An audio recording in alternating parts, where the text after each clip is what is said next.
This is stock number 7-95K. It's a 10 of 99, which makes it a 2000 Toyota Celica GT. 5-speed stick. It's not in the GTS.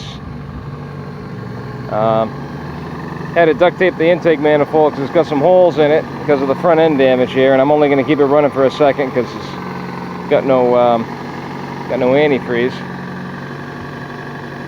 But it seems like it's running okay.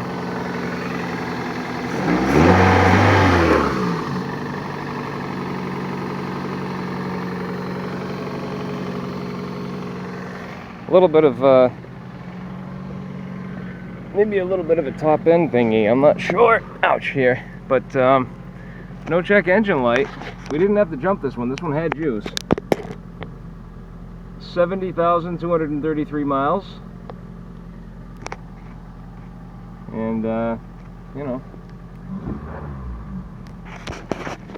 yeah, transmission does bump forward, and it does shift nice. Goes into all the gears. Clutch catches kind of low, but it does catch. So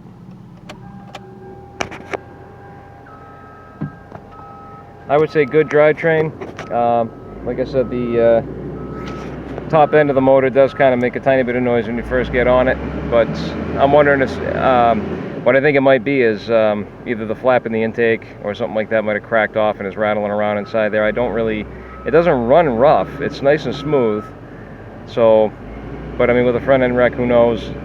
But all the fluids were there and they look good, except for the antifreeze. That's why I didn't really run it that long. But I would say go with it. And 70,000 miles, definitely worth it, I think.